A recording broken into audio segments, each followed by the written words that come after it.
Akan ada dari luar Arab, dari luar yang tadi, kemudian otaknya cerdas, dia bisa strategi perang, dia akan membersamai Al-Imam Al-Mahdi.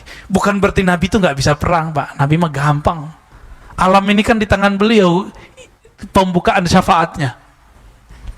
Ya. Tapi Allah itu menciptakan Nabi harus menghargai sebab. Maka diperintahkanlah orang-orang ini bersama Nabi Muhammad SAW. Nanti Al-Mahdi juga sama. Nah. Lalu siapa lagi yang membersamainya? Kita potong kompas. Berapa jumlah sahabat Nabi ketika Nabi wafat? 124.000. Maka nanti tentara Al-Mahdi juga akan ada 124.000. Gak tahu, mungkin ada tambahan lagi, wallahu alam. Tapi ini pola-polanya kira-kira seperti itu. Dan semuanya punya keruh wali. Semuanya wali Allah. Nggak ada yang orang-orang biasa. Tapi dia orang biasa secara zahir. Batinnya batin wa aulia. Jangan dikira orang 313 itu semuanya ulama. Enggak. Dari 313 sahabat Nabi yang ikut perang, itu yang ulama cuma beberapa orang. Tidak semuanya ulama. Maka jangan sedih. Siapa tahu di antara kita ada yang dipilih, ya. Ya, 124.000 tuh dikit apa banyak, Pak? Dibandingkan 7 miliar. 124.000 dibandingkan 7 miliar manusia. Baru di belakangnya nanti, ya, tukang rame-ramein aja, Pak. Ya. Berapa jumlahnya? Wallahu alam. Tapi tentara yang disebut tentara Al-Mahdi itu mereka. Tadi saya meninggalkan kisah Sayyidina Jibril. Apa kata Nabi? Bril, kira-kira gitu ya. Bukan lagi ngopi, Pak. Di sono nggak ada kopi. Yang ikut perang bersama kami perang Badar itu siapa? Apa jawaban Sayyidina Jibril? Sebagaimana yang ikut perang di antara kamu adalah orang-orang terbaik di kalangan manusia, maka yang ikut perang bersama engkau dari kalangan kami para malaikat muqarrabun itu juga yang terbaik. Tapi saya lupa berapa angkanya di situ, 70.000 atau 70 gitu. Saya lupa, Pak. Ya. Ini hafalan kita kadang-kadang nggak datang tepat saatnya nih. Cuma yang kita ingat, beliau menyebutkan malaikat-malaikat terpilih. Berarti malaikat itu ada stratanya juga. Maka dari hadis Muslim saya menemukan seorang sahabat ketika berperang, perang Badar, pedangnya belum sampai ke musuh, musuhnya udah mental duluan. Nanti bisa kejadian begitu, mirip-mirip kayak film-film pendekar ya. Jahat gitu. Itu nanti kejadian, Pak.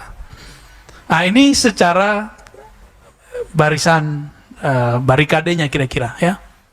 Sekarang siapakah mereka yang 4, yang 313, yang 124.000 itu? Ya, siapa mereka sebenarnya? Yang pertama hadis kita baca di depan. Al-ulama warasatul anbiya. Ulama-ulama itu pewaris para nabi. Apa yang diwarisi dari Nabi? Duit? Enggak. Istri? Enggak. Banyak kok wali jomblo. Istri atuh. Kalau Nabi kan istrinya berapa, Pak? 13. 11, lalu kemudian saat beliau meninggal ada 9 istri. Jadi bukan itu yang diwarisi ya. Walaupun nanti boleh kalau sudah daulah berdiri itu boleh nikah banyak-banyak. Nanti kata Nabi, satu laki-laki banding 50 perempuan di hadis Imam Muslim. Ta'dilu khamsina imra'ah. Ya, 50 perempuan. Kenapa? Habis perang. Habis perang itu terjadi. Jadi ciri pertama mereka ruhaninya, ruhani ulama, walaupun tidak bisa baca kitab. Ulama itu siapa di Quran? Surat Fatir. Innama yakhshallaha min ibadihil ulama.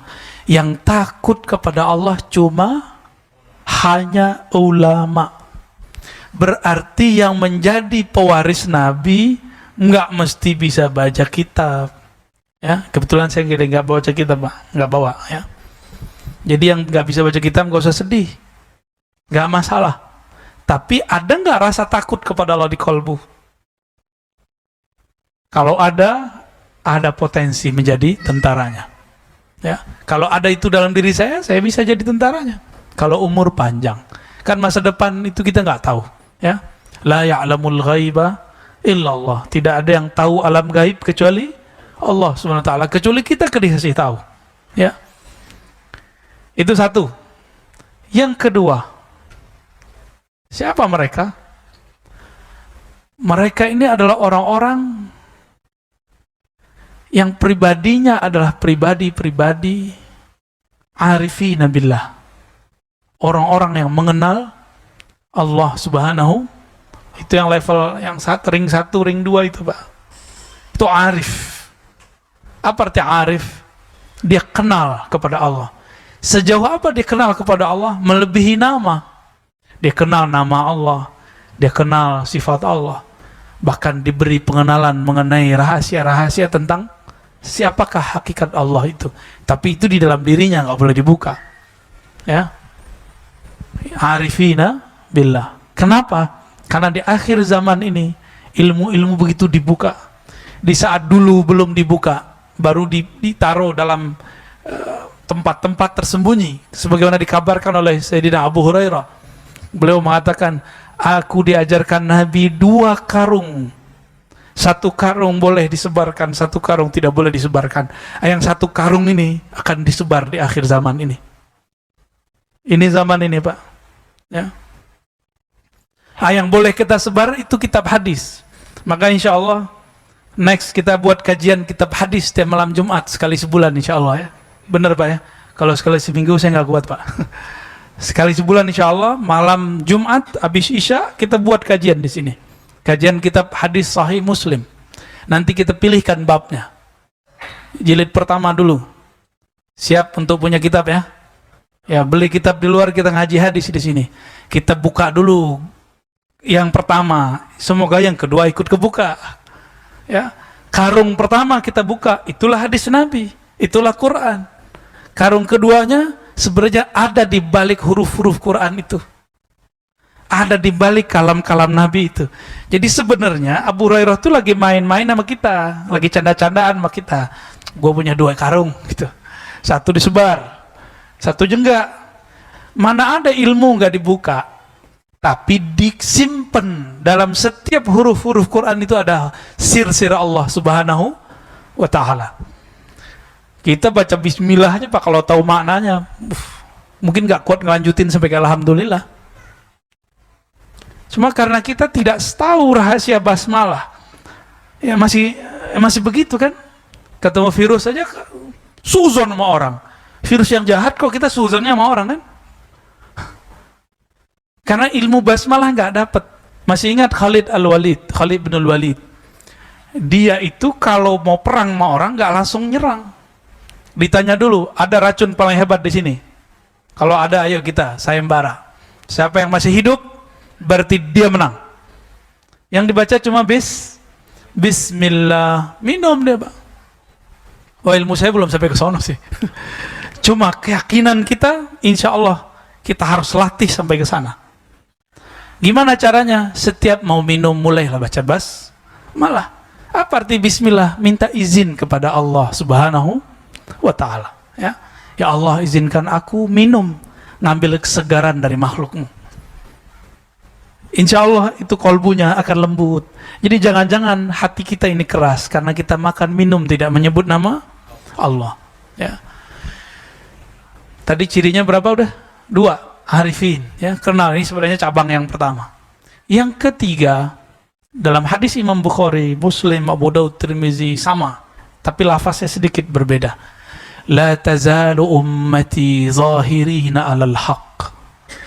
Senantiasalah di antara umatku zahirina ala.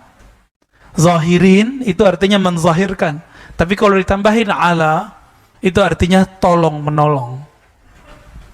Zahirina al haq artinya tolong menolong dalam al haq. Apa arti al haq? Kebenaran. Tertatih-tatih memperjuangkan kebenaran. Kalau ada usaha berjuang, berarti ada tantangan nggak? Ada musuh nggak? Banyak musuh. Dan kalimatnya di situ cuma ta'ifah. Maka ciri ketiga, kelompok itu disebut Taifah. Tapi jangan ketipu, banyak sekarang yang ngaku Taifah. Istilahnya Taifah Mansurah. Hatta ya'tiya amrullah. Sampai datang amrullah. Apa arti amrullah? Perintah Allah, satu. Apa arti amrullah?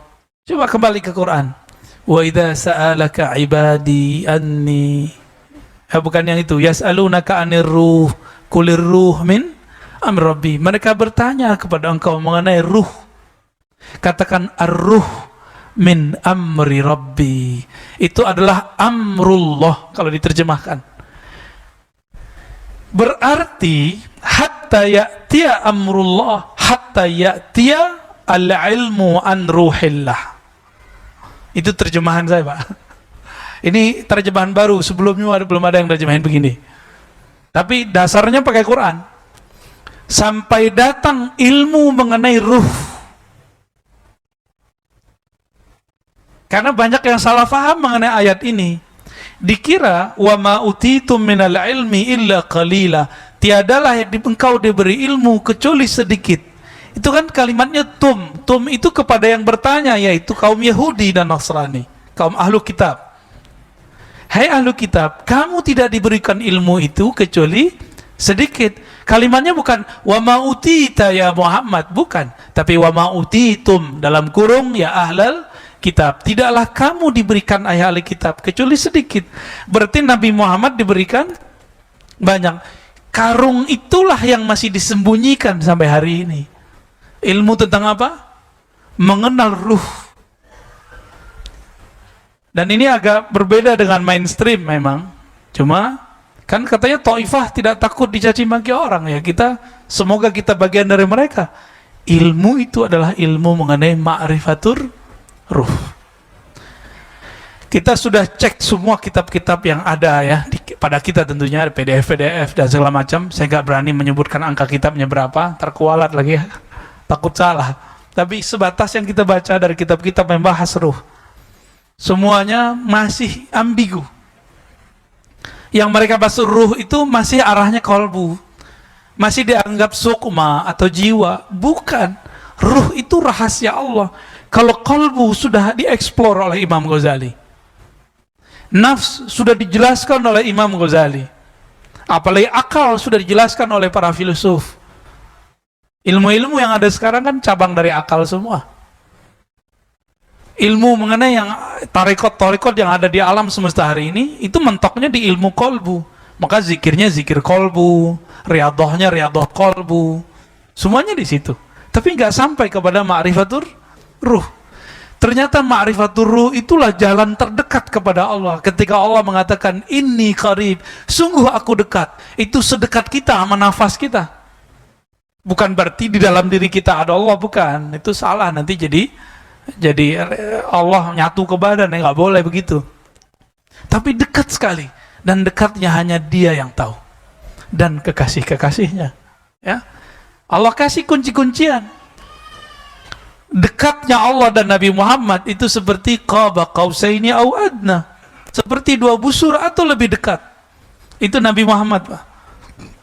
Jika Al-Imam Mahdi sedekat itu kepada Allah, maka jika Nabi Muhammad sedekat itu kepada Allah, maka Al-Mahdi juga sama. Kan pewarisnya adalah Al-Mahdi. Tadi saya kembali ke hadis pertama, ada yang ketinggalan. Ulama pewaris para nabi. Oke, nabi berapa tadi? 124.000. Sahabat berapa? 124. Jadi sebenarnya, ini antum mungkin jarang mendengar ini. Sahabat-sahabat 124.000 itu adalah pewaris semua nabi.